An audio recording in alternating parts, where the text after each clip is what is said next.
Fermi and Frost by Frederik Pohl. On Timothy Clary's 9th birthday, he got no cake. He spent all of it in a bay of the TWA terminal at John F. Kennedy Airport in New York, sleeping fitfully, crying now and then from exhaustion or fear. All he had to eat was stale Danish pastries from the buffet wagon, and not many of them, and he was fearfully embarrassed because he had wet his pants 3 times. Getting to the toilets over the packed refugee bodies was just about impossible. There were 2,800 people in a space designed for a fraction that many, and all of them with the same idea. Get away. Climb the highest mountain.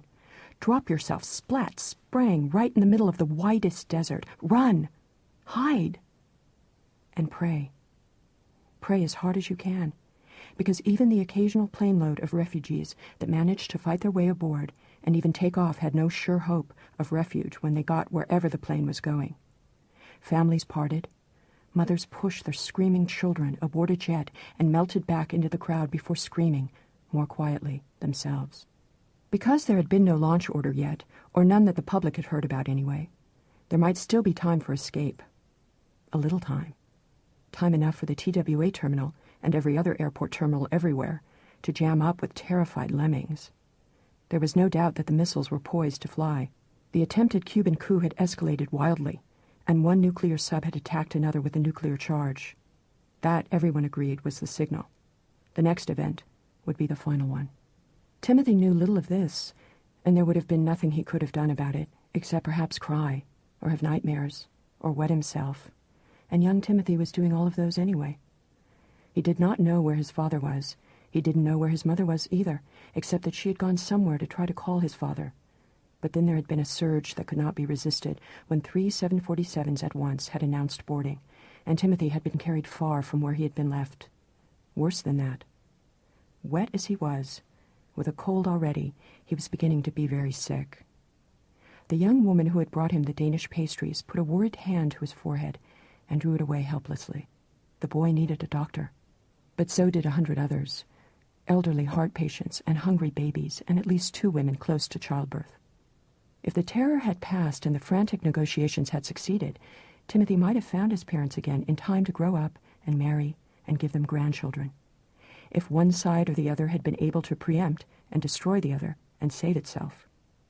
Timothy, 40 years later, might have been a graying, cynical colonel in the American military government of Leningrad, or body servant to a Russian one in Detroit.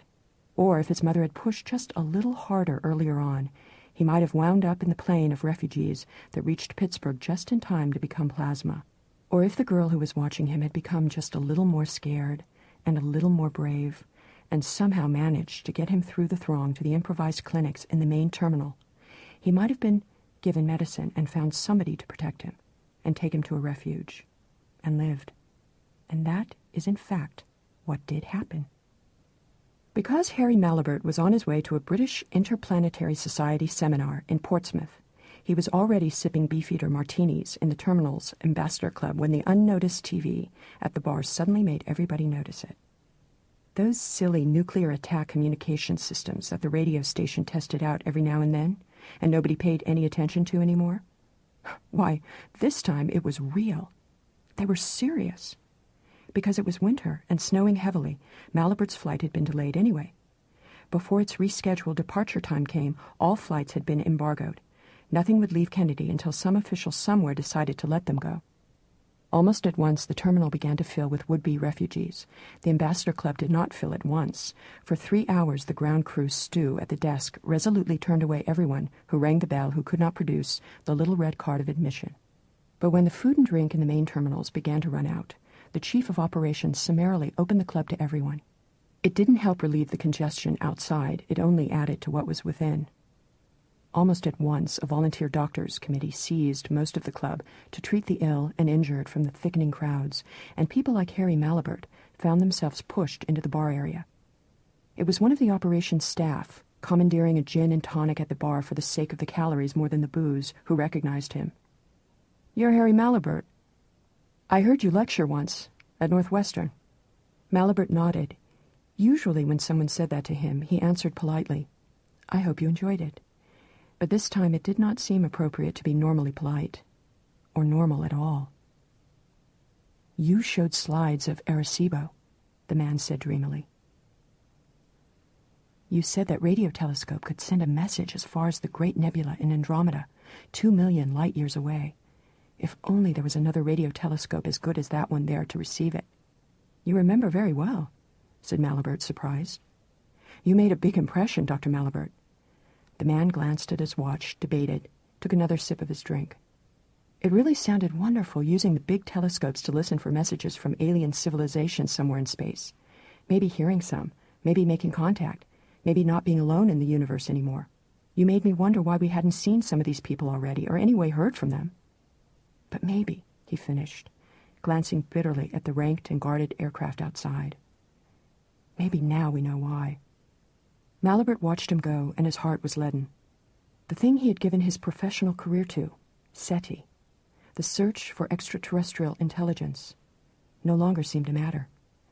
If the bombs went off, as everyone said they must, then that was ended for a good long time, at least. Gabble of voices at the end of the bar. Malibert turned, leaned over the mahogany, peered. The "Please stand by" slide had vanished, and a young black woman with pomaded hair, voice trembling, was delivering a news bulletin. The President has confirmed that a nuclear attack has begun against the United States. Missiles have been detected over the Arctic, and they are incoming. Everyone is ordered to seek shelter and remain there, pending instructions. Yes, it was ended, thought Malibert, at least for a good long time. The surprising thing was that the news that it had begun changed nothing. There were no screams, no hysteria. The order to seek shelter meant nothing to John F. Kennedy Airport, where there was no shelter any better than the building they were in, and that, no doubt, was not too good. Malibert remembered clearly the strange aerodynamic shape of the terminal's roof. Any blast anywhere nearby would tear that off and send it sailing over the bay to the Rockaways, and probably a lot of the people inside with it. But there was nowhere else to go. There were still camera crews at work, heaven knew why. The television set was showing crowds in Times Square in Newark, a clot of automobiles stagnating on the George Washington Bridge, their drivers abandoning them and running for the Jersey shore. 100 people were peering around each other's heads to catch glimpses of the screen, but all that anyone said was to call out when he recognized a building or a street. Orders rang out. "You people will have to move back. We need the room. Look, some of you, give us a hand with these patients." Well, that seemed useful, at least. Malibert volunteered at once and was given the care of a young boy, teeth chattering, hot with fever. "He's had tetracycline," said the doctor, who turned the boy over to him. "Clean him up if you can, will you? He ought to be all right if any of them were," thought Malibert, not requiring her to finish the sentence. How did you clean a young boy up? The question answered itself when Malibert found the boy's trousers soggy, and the smell told him what the moisture was. Carefully he laid the child on a leather love seat and removed the pants and sopping undershorts. Naturally, the boy had not come with a change of clothes. Malibert solved that with a pair of his own jockey shorts out of his briefcase. Far too big for the child, of course, but since they were meant to fit tightly and elastically, they stayed in place when Malibert pulled them up to the waist. Then he found paper towels and pressed the blue jeans as dry as he could. It was not very dry. He grimaced, laid them over a bar stool, and sat on them for a while, drying them with body heat. They were only faintly wet 10 minutes later when he put them back on the child. San Francisco, the television said, had ceased to transmit. Malibert saw the operations man working his way toward him and shook his head. "It's begun," Malibert said, and the man looked around. He put his face close to Malibert's. "I can get you out of here," he whispered. "There's an Icelandic DC-8 loading right now. No announcement. They'd be rushed if they did. There's room for you, Dr. Malibert." It was like an electric shock. Malibert trembled. Without knowing why he did it, he said, "Can I put the boy on instead?" The operations man looked annoyed. "Take him with you, of course," he said. "I didn't know you had a son." "I don't," said Malibert, but not out loud. And when they were in the jet, he held the boy in his lap as tenderly as though he were his own. If there was no panic in the Ambassador Club at Kennedy, there was plenty of it everywhere else in the world. What everyone in the superpower cities knew was that their lives were at stake. Whatever they did might be in vain, and yet they had to do something. Anything. Run, hide, dig, brace, stow, prey? The city people tried to desert the metropolises for the open safety of the country, and the farmers and the ex-urbanites sought the stronger, safer buildings of the cities. And the missiles fell. The bombs that had seared Hiroshima and Nagasaki were struck matches compared to the hydrogen fusion flares that ended 80 million lives in those first hours. Firestorms fountained above 100 cities. Winds of 300 kilometers an hour pulled in cars and debris and people, and they all became ash that rose to the sky. Splatters of melted rock and dust sprayed into the air. The sky darkened. Then it grew darker still. When the Icelandic jet landed at Keflavik Airport, Malibert carried the boy down the passage to the little stand marked immigration. The line was long, for most of the passengers had no passports at all, and the immigration woman was very tired of making out temporary entrance permits by the time Malibert reached her. "He's my son," Malibert lied. "My wife has his passport, but I don't know where my wife is." She nodded wearily. She pursed her lips, looked toward the door beyond which her superior sat sweating and initialing reports, then shrugged and let them through. Malibert took the boy to a door marked Snurtling, which seemed to be the Icelandic word for toilets, and was relieved to see that at least Timothy was able to stand by himself while he urinated, although his eyes stayed half-closed. His head was very hot. Malibert prayed for a doctor in Reykjavik. In the bus, the English-speaking tour guide in charge of them, she had nothing else to do, for her tour would never arrive, sat on the arm of a first-row seat with a microphone in her hand and chatted vivaciously to the refugees. "Chicago? Yeah, is gone, Chicago. And Detroit and Pittsburgh is bad. New York? Certainly New York, too," she said severely, and the big tears rolling down her cheek made Timothy cry, too. Malibert hugged him. "Don't worry, Timmy," he said. "No one would bother bombing Reykjavik." And no one would have. But when the bus was 10 miles farther along, there was a sudden glow in the clouds ahead of them that made them squint. Someone in the USSR had decided that it was time for neatening up loose threads.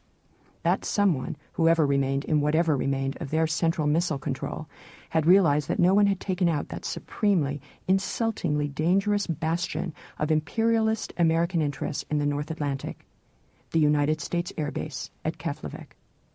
Unfortunately, by then EMP and attrition had compromised the accuracy of their aim.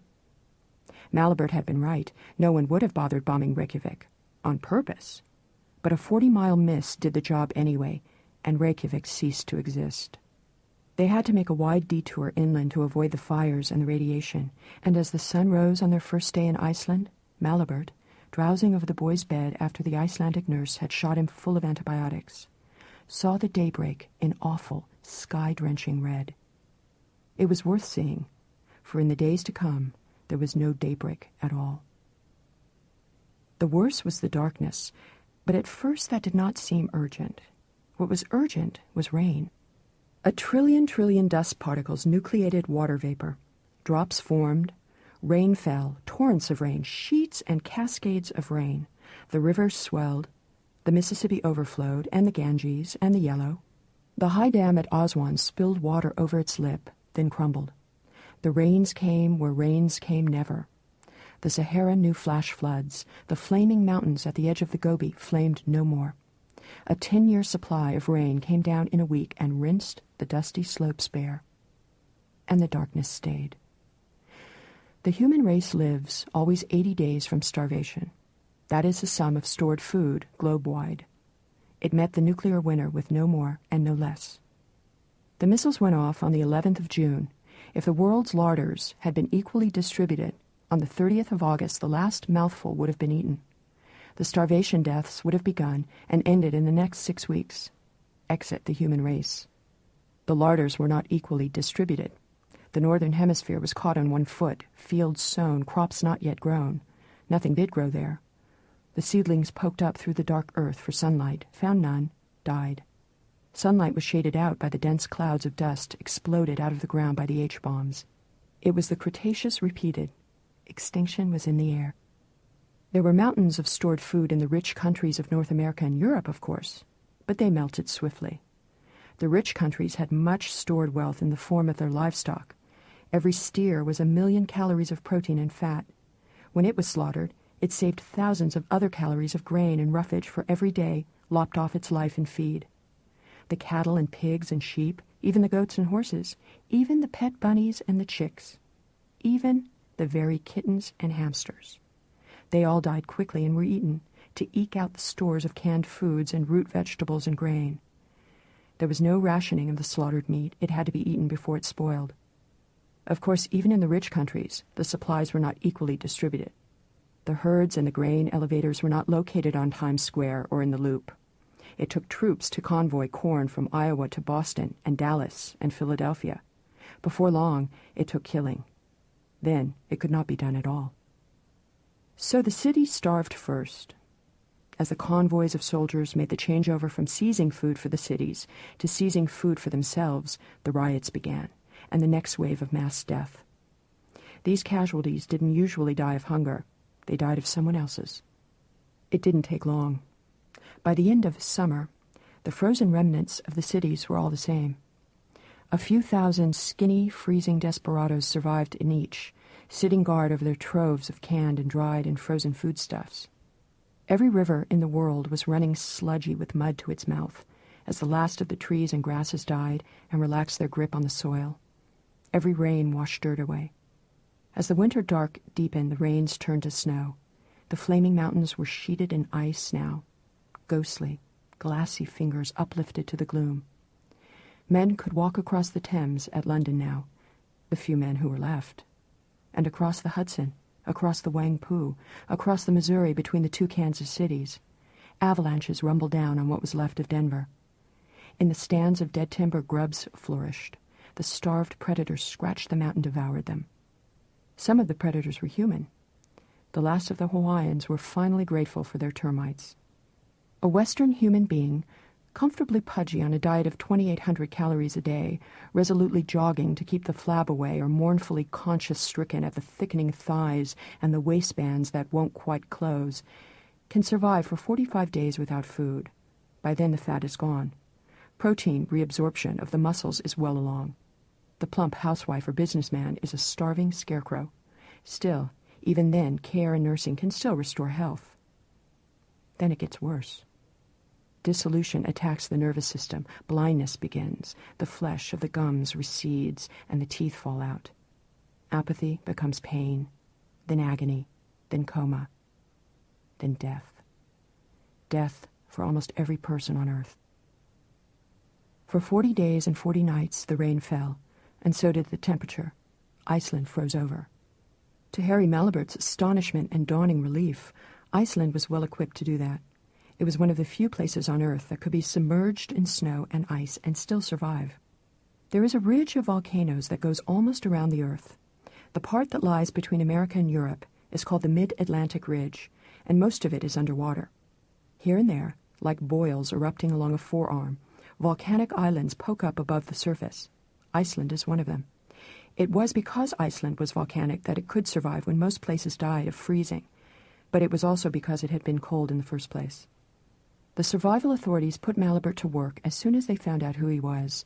There was no job opening for a radio astronomer interested in contacting far-off, and very likely non-existent, alien races. There was, however, plenty of work for persons with scientific training, especially if they had the engineering skills of a man who had run Arecibo for 2 years. When Malibert was not nursing Timothy Clary through the slow and silent convalescence from his pneumonia, he was calculating heat losses and pumping rates for the piped geothermal water. Iceland filled itself with enclosed space. It heated the spaces with water from the boiling underground springs. Of heat it had plenty. Getting the heat from the geyser fields to the enclosed spaces was harder. The hot water was as hot as ever, since it did not depend at all on sunlight for its calories, but it took a lot more of it to keep out a minus 30 degrees Celsius chill than a plus 5 degrees Celsius one. It wasn't just to keep the surviving people warm that they needed energy. It was to grow food. Iceland had always had a lot of geothermal greenhouses. The flowering ornamentals were ripped out and food plants put in their place. There was no sunlight to make the vegetables and grains grow, so the geothermal power-generating plants were put on max output. Solar spectrum incandescence flooded the trays with photons, not just in the old greenhouses. Gymnasia, churches, schools, they all began to grow food under the glaring lights. There was other food, too, metric tons of protein buying and starving in the hills. The herds of sheep were captured and slaughtered and dressed, and put outside again to freeze until needed. The animals that froze to death on the slopes were bulldozed into heaps of 100 and left where they were. Geodetic maps were carefully marked to show the location of each heap. It was, after all, a blessing that Reykjavik had been nuked. That meant 500,000 fewer people for the island's resources to feed. When Malibert was not calculating load factors, he was out in the desperate cold, urging on the workers. Sweating navvies tried to muscle shrunken fittings together in icy foxholes that their body heat kept filling with ice water. They listened patiently as Malibert tried to give orders. His few words of Icelandic were almost useless, but even the navvies sometimes spoke tourist English. They checked their radiation monitors, looked up at the storms overhead, returned to their work, and prayed.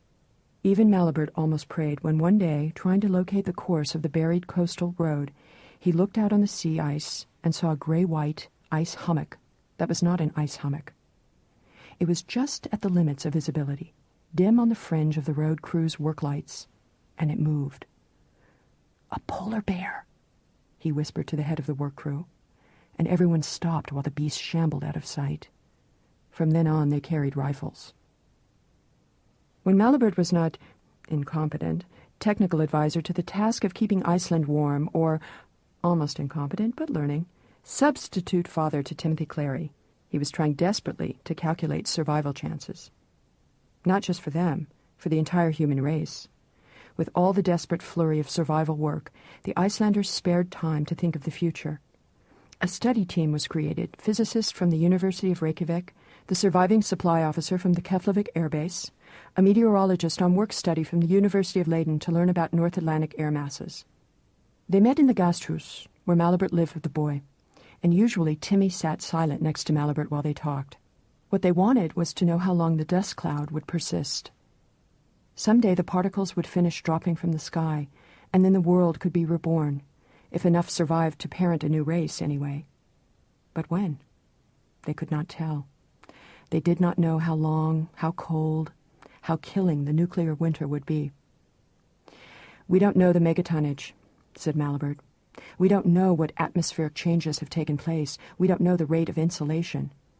We only know it will be bad." "It is already bad," grumbled Thorsid Magnusson, Director of Public Safety. Once that office had had something to do with catching criminals, when the major threat to safety was crime. "It will get worse," said Malibert, and it did. The cold deepened. The reports from the rest of the world dwindled. They plotted maps to show what they knew to show. One set of missile maps to show where the strikes had been. Within a week that no longer mattered, because the deaths from cold already began to outweigh those from the blast. They plotted isotherm maps based on the scattered weather reports that came in, maps that had to be changed every day as the freezing line marched toward the equator. Finally, the maps were irrelevant. The whole world was cold then. They plotted fatality maps, the percentages of deaths in each area, as they could infer them from the reports they received. But those maps soon became too frightening to plot. The British Isles died first, not because they were nuked, but because they were not. There were too many people alive there. Britain never owned more than a 4-day supply of food. When the ships stopped coming, they starved. So did Japan. A little later, so did Bermuda and Hawaii and Canada's offshore provinces. And then it was the continent's turn. And Timmy Clary listened to every word. The boy didn't talk much. He never asked after his parents, not after the first few days. He did not hope for good news and did not want bad. The boy's infection was cured, but the boy himself was not. He ate half of what a hungry child should devour. He ate that only when Malibert coaxed him. The only thing that made Timmy look alive was the rare times when Malibert could talk to him about space. There were many in Iceland who knew about Harry Malibert and SETI, and a few who cared about it almost as much as Malibert himself. When time permitted, they would get together, Malibert and his groupies.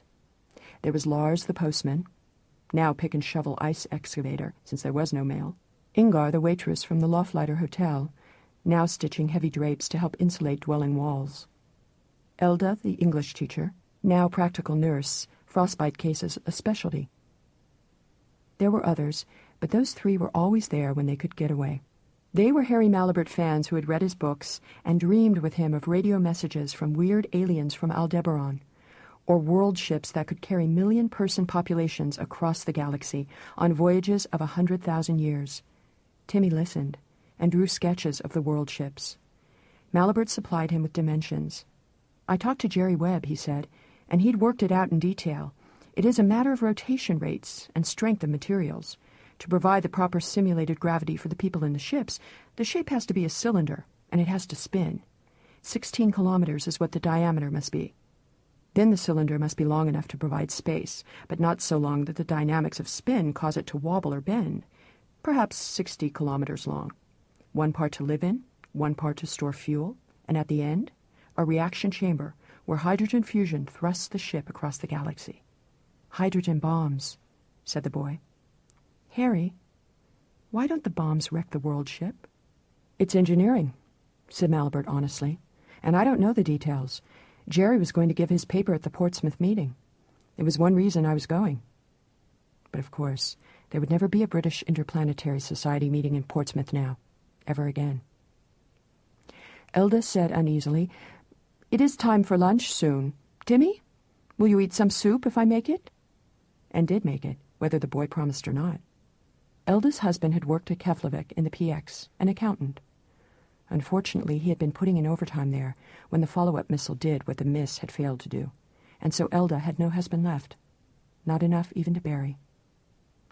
Even with the Earth's hot water pumped full velocity through the straining pipes, it was not warm in the Gastrus. She wrapped the boy in blankets and sat near him while he dutifully spooned up the soup. Lars and Ingar sat holding hands and watching the boy eat. "To hear a voice from another star," Lars said suddenly. "That would have been fine." "There are no voices," said Ingar bitterly. "Not even ours now. We have the answer to the Fermi paradox." And when the boy paused in his eating to ask what that was, Harry Malibert explained it as carefully as he could. "It is named after Enrico Fermi, a scientist," he said. "We know that there are many billions of stars like our sun. Our sun has planets. Therefore, it is reasonable to assume that some of the other stars do also. One of our planets has living things on it, us, for instance, as well as trees and germs and horses. Since there are so many stars, it seems almost certain that some of them, at least, have also living things. People. People as smart as we are, or smarter. People who can build spaceships or send radio messages to other stars, as we can. Do you understand so far, Timmy?" The boy nodded, frowning. But Malibert was delighted to see, kept on eating his soup. Then the question Fermi asked was, why haven't some of them come to see us? "Like in the movies," the boy nodded. "The flying saucers." "All those movies are made-up stories, Timmy, like Jack and the Beanstalk, or Oz.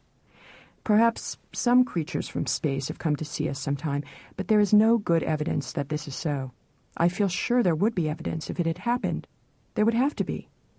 If there were many such visits, ever, then at least one would have dropped the Martian equivalent of a McDonald's Big Mac box, or a used Syrian flash cube, and it would have been found and shown to be from somewhere other than the Earth. None ever has. So there are only 3 possible answers to Dr. Fermi's question. 1, there is no other life. 2, there is, but they want to leave us alone. They don't want to contact us, perhaps because we frighten them with our violence, or for some reason we can't even guess at. And the 3rd reason, Elda made a quick gesture, but Malibert shook his head, is that perhaps as soon as any people get smart enough to do all those things that get them into space, when they have all the technology we do, they also have such terrible bombs and weapons that they can't control them anymore. So a war breaks out, and they kill themselves off before they are fully grown up. "Like now," Timothy said, nodding seriously to show he understood. He had finished his soup, but instead of taking the plate away, Elda hugged him in her arms and tried not to weep. The world was totally dark now. There was no day or night, and would not be again for no one could say how long. The rains and snows had stopped. Without sunlight to suck water up out of the oceans, there was no moisture left in the atmosphere to fall. Floods had been replaced by freezing droughts. 2 meters down, the soil of Iceland was steel hard, and the navvies could no longer dig. There was no hope of laying additional pipes. When more heat was needed, all that could be done was to close off buildings and turn off their heating pipes. Elda's patients now were less likely to be frostbite and more to be the listlessness of radiation sickness as volunteers raced in and out of the Reykjavik ruins to find medicine and food. No one was spared that job. When Elda came back on a snowmobile from a foraging trip to the Lofleader Hotel, she brought back a present for the boy. Candy bars and postcards from the gift shop. The candy bars had to be shared, but the postcards were all for him. "Do you know what these are?" she asked. The cards showed huge, squat, ugly men and women in costumes of 1,000 years ago. "They're trolls. We have myths in Iceland that the trolls lived here. They're still here, Timmy, or so they say. The mountains are trolls and just got too old and tired to move anymore." "They're made-up stories, right?" the boy asked seriously, and did not grin until she assured him they were. Then he made a joke. "I guess the trolls won," he said. "Ah, Timmy!" Elda was shocked. But at least the boy was capable of joking, she told herself, and even graveyard humor was better than none. Life had become a little easier for her with the new patients, easier because for the radiation sick there was very little that could be done, and she bestirred herself to think of ways to entertain the boy, and found a wonderful one. Since fuel was precious, there were no excursions to see the sights of Iceland under the ice. There was no way to see them anyway in the eternal dark. But when a hospital chopper was called up to travel empty to Stoksnes on the eastern shore to bring back a child with a broken back, she begged space for Malibert and Timmy. Elda's own ride was automatic, as duty nurse for the wounded child. "An avalanche crushed his house," she explained. "It is right under the mountains, Stoksnes, and landing there will be a little tricky, I think, but we can come in from the sea and make it safe. At least in the landing lights of the helicopter something can be seen." They were luckier than that. There was more light. Nothing came through the clouds, where the billions of particles that had once been Elda's husband added to the trillions of trillions that had been Detroit and Marseille and Shanghai to shut out the sky. But in the clouds and under them were snakes and sheets of dim color, sprays of dull red, fans of pale green. The aurora borealis did not give much light, but there was no other light at all except for the faint glow from the pilot's instrument panel. As their eyes widened, they could see the dark shapes of the Vatnajökull slipping by below them. "Big trolls!" cried the boy happily, and Elda smiled too as she hugged him. The pilot did as Elda had predicted, down the slopes of the eastern range, out over the sea, and cautiously back into the little fishing village. As they landed, red-tipped flashlights guiding them, the copter's landing lights picked out a white lump, vaguely saucer-shaped. "Radar dish," said Malibert to the boy, pointing. Timmy pressed his nose to the freezing window. "Is it one of them, Daddy Harry? The things that could talk to the stars?" The pilot answered, "Ah, no, Timmy. Military it is." And Malibert said, "They wouldn't put one of those here, Timothy. It's too far north. You wanted a place for a big radio telescope that could search the whole sky, not just the little piece of it you can see from Iceland." And while they helped slide the stretcher with the broken child into the helicopter, gently, kindly as they could be, Malibert was thinking about those places, Arecibo and Woomera and Socorro and all the others. Every one of them was now dead, and certainly broken with a weight of ice and shredded by the mean winds, crushed, rusted, washed away. All those eyes on space were blinded now, and the thought saddened Harry Malibert, but not for long. More gladdening than anything sad was the fact that for the first time Timothy had called him Daddy. In one ending to the story, when at last the sun came back, it was too late. Iceland had been the last place where human beings survived, and Iceland had finally starved. There was nothing alive anywhere on Earth that spoke, or invented machines, or read books. Fermi's terrible third answer was the right one after all. But there exists another ending. In this one, the sun came back in time. Perhaps it was just barely in time, but the food had not yet run out when the daylight brought the first touches of green in some parts of the world, and plants began to grow again from frozen or hoarded seed. In this ending, Timothy lived to grow up. When he was old enough, and after Malibert and Elda had got around to marrying, he married one of their daughters. And of their descendants, 2 generations or a dozen generations later, one was alive on that day when Fermi's paradox became a quaintly amusing old worry, as irrelevant and comical as a 15th century mariner's fear of falling off the edge of the flat earth. On that day the skies spoke, and those who lived in them came to call. Perhaps that is the true ending of the story, and in it the human race chose not to squabble and struggle within itself, and so extinguish itself finally into the dark. In this ending, human beings survived and saved all the science and beauty of life and greeted their starborn visitors with joy. But that is in fact what did happen. At least, one would like to think so. Copyright 1998, New Star Media, Inc.